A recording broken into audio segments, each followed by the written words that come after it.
Margaret Coleman had been sitting in that plastic chair for 6 hours, and not one person in that hospital had looked at her twice.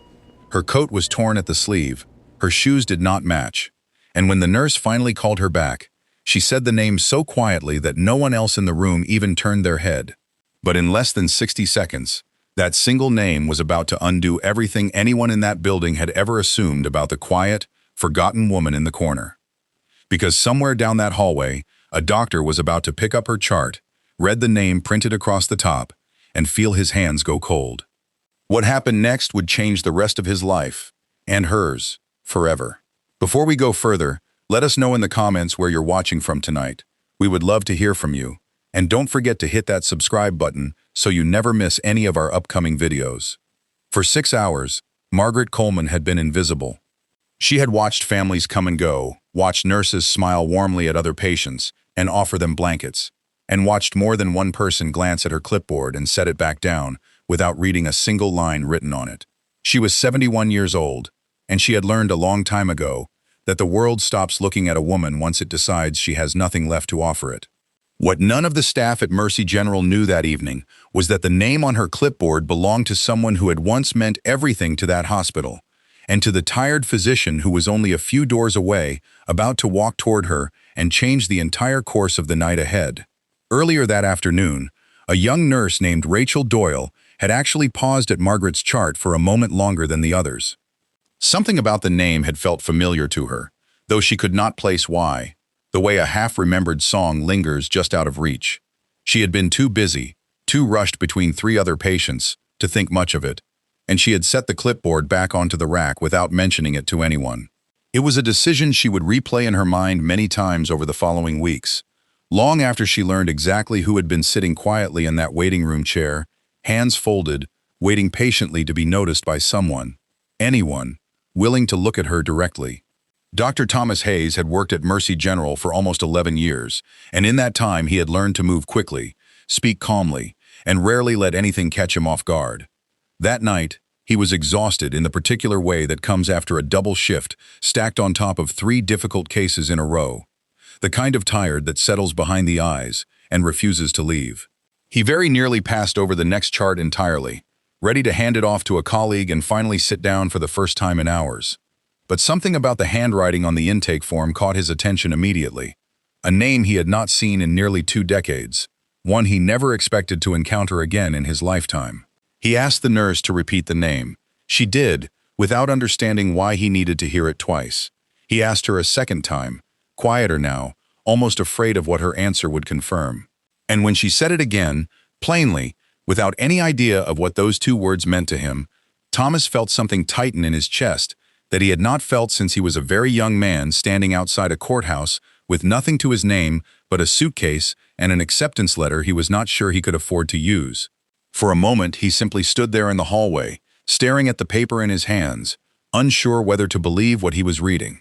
The truth was, Thomas Hayes owed his entire career to a woman named Margaret Coleman, though almost no one currently working at Mercy General knew that story. 20 years earlier, when he was a struggling medical student with no family support, no savings, and no one in his corner willing to vouch for him, it was Margaret who had quietly stepped in and paid for his final year of school without ever asking for recognition. She had written him letters of encouragement that he still kept folded in a drawer at home, letters that told him, more than once, that she believed in him long before he believed in himself. She asked for nothing in return, not even a simple thank you. And eventually she had faded from his life, the way people sometimes do when circumstances shift, without warning or explanation. He had spent years afterward wondering what had become of her, hearing only scattered rumors that never seemed to add up to anything solid. Some said she had moved out of state. Others said her family had fallen into hardship after a business decision gone wrong. Thomas had written to the last address he had for her twice. Both letters returned unopened, and after a while he had done what most people do when a mystery becomes too painful to keep chasing. He let it go, or at least he told himself he had, filing the memory away in the part of his mind reserved for things he was not ready to face directly. Now, 20 years later, she was sitting in his waiting room, and no one around her had the slightest idea who she truly was. As Thomas walked toward the waiting area, the full weight of what he was about to face settled heavily over him with every step. He thought about the last letter she had ever sent, a short and simple note wishing him well before her correspondence stopped entirely without warning. He thought about the rumors he had heard years later, about a family fortune lost overnight, a husband who had gambled away everything they owned, a string of misfortunes that seemed almost impossible for one person to survive without breaking. He had never confirmed a single detail of it, choosing instead to let the story quietly fade the way people often let go of things they are afraid to look at too closely. But standing at the edge of that waiting room now, staring at the woman everyone else in the building had overlooked all evening, he understood that this story was not finished at all. It was only just beginning to unfold in front of him. Margaret did not notice him approaching at first. She sat with her hands folded neatly in her lap, staring down at the floor the way she always did in rooms full of strangers, bracing herself to be forgotten yet again by whoever walked past next. But when she finally looked up and saw his face clearly under the fluorescent lighting, something shifted immediately in her expression. A flicker of recognition mixed with something closer to disbelief. She had not expected to see him here, of all places, after all these years. She had not expected to see anyone left in this world who still remembered who she used to be, before everything changed. For a long moment, neither of them said a single word, and in that silence, every nurse and every patient nearby would soon come to understand exactly how wrong they had been about the quiet woman in the corner. Thomas crossed the waiting room in only a few steps, and every eye that had ignored Margaret Coleman for 6 straight hours suddenly turned to watch a senior physician kneel down beside her chair without hesitation. He said her name softly, the way someone speaks to a memory they never truly expected to see, standing in front of them again in the flesh. Margaret's eyes filled instantly with tears, not from the pain in her side that had brought her to the hospital that evening, but from the simple shock of finally being seen after so long. She had grown so used to being overlooked that ordinary kindness now felt almost foreign to her. Like a language, she had once spoken fluently and slowly forgotten how to understand. Thomas took her hand gently and told her she would not be waiting a single moment longer that night. As he wheeled her back through the corridor himself, passing the very same nurses who had walked by her clipboard without reading it hours earlier, he did not need to explain to anyone who she was. His face already said enough for both of them. Something important was clearly happening in that hallway, and every person watching understood it instinctively, even if they could not yet name exactly what it was. Rachel Doyle, the young nurse who had paused briefly at Margaret's chart earlier that day, watched the two of them disappear down the hall and felt an uncomfortable knot form quietly in her stomach, one she could not yet explain to herself. Inside the examination room, once the door had closed and the noise of the hallway faded behind them, Thomas finally asked the question that had quietly haunted him for years without an answer. He asked Margaret what had happened to her, how a woman who once owned half the medical buildings surrounding Mercy General had ended up alone, uninsured, and completely unnoticed in its own waiting room on an ordinary evening. Margaret exhaled slowly, the kind of breath that seems to carry decades of quiet suffering behind it, folded up and pressed down for far too long. She told him about her husband, Walter, a man who had gambled away most of their fortune over several years before finally leaving her behind, with nothing but debt and a house she could no longer afford to keep. She told him about her son, Andrew, who had once called her every single Sunday without fail, and how those calls slowly grew shorter and further apart once the money disappeared, until eventually they stopped altogether without any real explanation offered. She told him about the friends who had once filled her calendar with invitations, and how quickly those invitations vanished the moment her financial situation became public knowledge among people who valued comfort over loyalty. Thomas listened without interrupting a single sentence, understanding for the first time in his life that the woman who had once quietly saved his entire future had somehow lost her own without a single person around her noticing or stepping in to help. While Thomas continued examining her carefully, the truth of who Margaret Coleman once was began quietly spreading through the rest of the hospital staff, one hallway conversation at a time. Rachel, still uneasy from what she had witnessed earlier, mentioned the name to a colleague near the nurses' station, and within minutes, several people who had walked past Margaret that day without a second glance began piecing together fragments of a story none of them had known existed. It was Margaret Coleman who had personally funded the original wing that now housed the hospital's pediatric unit decades earlier.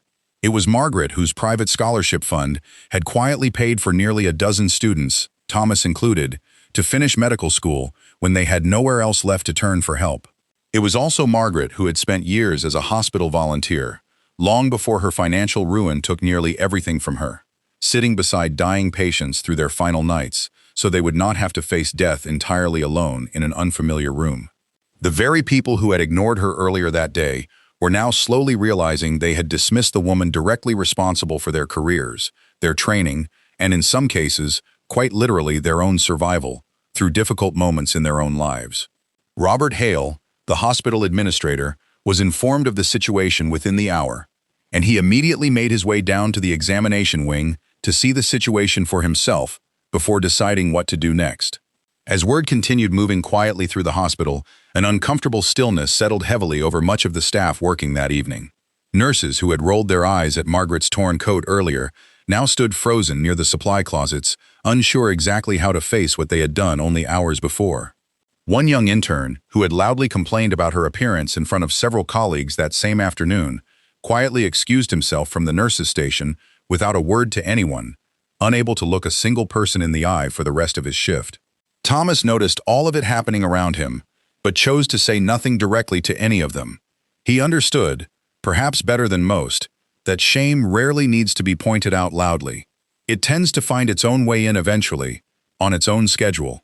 His full focus remained fixed on Margaret, whose test results were slowly beginning to reveal something far more serious than simple exhaustion or dehydration from a long day.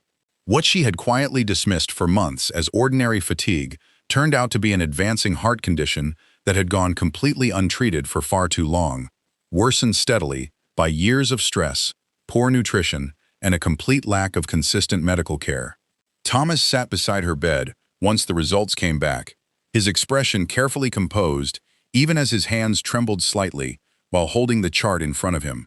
He understood immediately that this was not a conversation he could rush through, no matter how tired he felt after the long shift behind him. He explained gently that her heart had been weakening gradually over an extended period of time, and that the circumstances of her life over recent years had almost certainly accelerated the damage far beyond what her age alone would normally explain. Margaret did not react with fear or panic the way many patients might have in that same moment. Instead, she offered him a faint, steady smile, the same quiet composure Thomas remembered clearly from 20 years earlier, back when she used to reassure him during his most difficult exam weeks. She told him she had made peace with a great many things over the years that had passed since they last spoke, and that seeing him again, successful and whole, brought her more comfort in that moment than any diagnosis could ever take away from her. Thomas felt his throat tighten as she spoke those words to him so plainly. He had spent years wondering privately whether the woman who shaped his entire future was even still alive somewhere out there. And now he understood that circumstance, or perhaps something closer to fate, had brought her back into his path, at the exact moment she needed real help the most. He made a quiet decision sitting beside her bed that night, one he did not say out loud yet, that he would not simply treat her condition and send her back out into a life that had clearly failed to protect her for years. Whatever it took, he intended to make sure Margaret Coleman never sat alone and unnoticed in a waiting room again for the rest of her life. Over the following days, something shifted quietly inside Mercy General that had very little to do with medicine or treatment plans. Robert Hale, still processing everything he had learned about Margaret's history with the hospital, insisted personally that her treatment be covered entirely, unwilling to let the woman responsible for so much of the hospital's foundation pay a single additional dollar for her own care. Staff members who had ignored her earlier began finding quiet, private ways to apologize without making a show of it, bringing her meals during visiting hours, sitting with her briefly during recovery, and treating her with a gentleness that had been noticeably absent before anyone in the building knew her actual name. Rachel Doyle, still carrying the weight of her earlier hesitation, made a point of visiting Margaret personally during a break one afternoon, sitting quietly beside her bed and admitting, somewhat nervously, that she had noticed the name earlier that day and said nothing about it. Margaret, rather than responding with anger or blame, simply reached over and patted her hand gently, telling her that most people spend their whole lives not noticing anyone at all, and that noticing even a little, even too late, still mattered more than Rachel seemed to realize in that moment.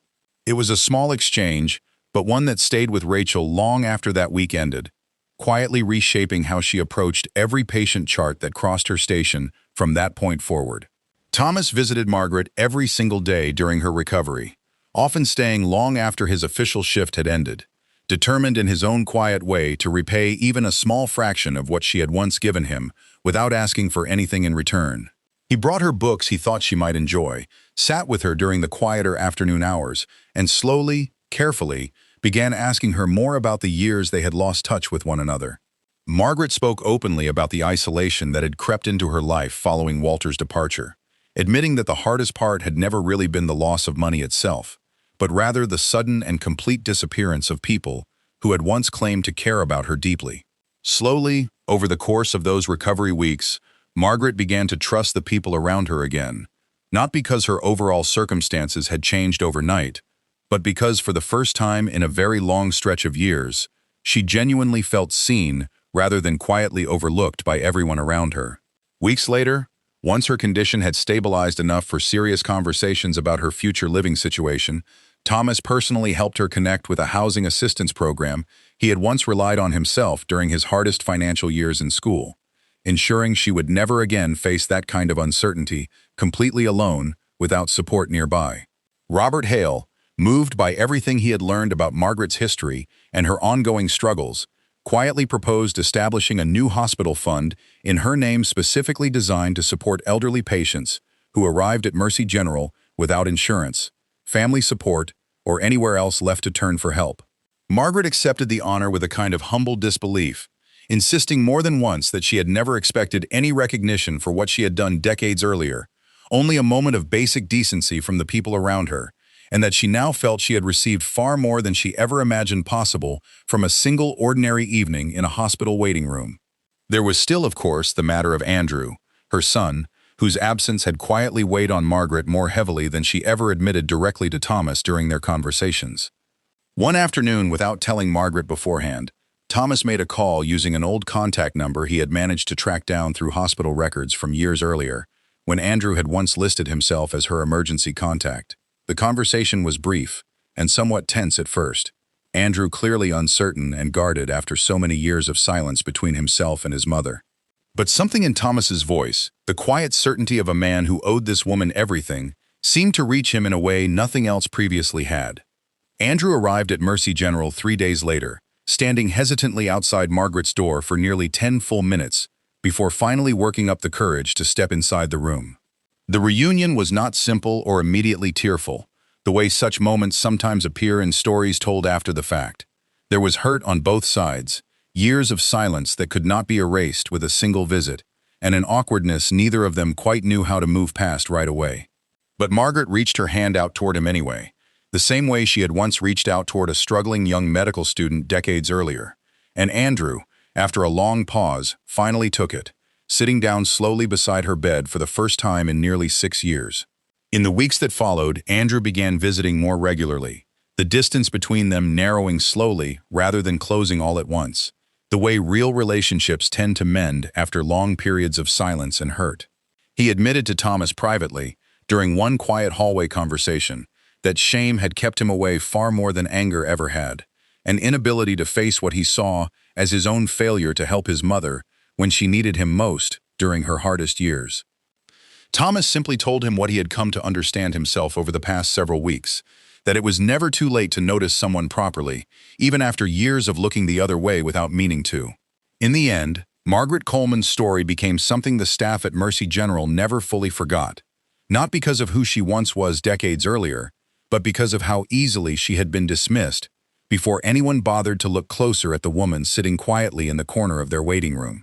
It served as a lasting reminder throughout the hospital that the people society overlooks most often carry the heaviest histories, the deepest sacrifices, and sometimes, quite literally, the very reason others around them are able to succeed at all in their own lives and careers. Thomas made it a personal mission from that evening forward to read every chart completely, to notice every patient fully, and to never again assume that a torn coat or a quiet voice meant a life without real value behind it. A small plaque was eventually placed near the pediatric wing Margaret had originally funded decades earlier, updated now to include a brief note about the assistance fund established in her honor for patients arriving without insurance or family support nearby. Margaret visited that plaque herself only once, standing quietly in front of it with Thomas beside her, saying very little as she read her own name printed there for the first time in years. She told him afterward that she did not need the plaque to feel that her life had mattered, but that she understood why it existed, and that perhaps it would help someone else avoid 6 hours of being invisible in a waiting room somewhere down the line. Margaret Coleman lived for several more years after that night, her health carefully managed under Thomas's continued care, her relationship with Andrew slowly rebuilding itself, one visit at a time, into something neither of them had expected to have again. She never regained the fortune she had lost, and she never seemed to want it back in the way people sometimes assume wealth is the only thing worth reclaiming after loss. What she gained instead, in the years that followed that ordinary evening at Mercy General, was something she had quietly gone without for far too long. A group of people who noticed her, who remembered her name, and who made sure she was never left waiting alone and unseen in a corner again. If this story moved you, let us know in the comments where you're watching from tonight. We would love to hear from you. And if you believe kindness should never depend on how someone looks, hit that like button, share this with someone who needs the reminder today, and subscribe so you never miss any of our upcoming stories.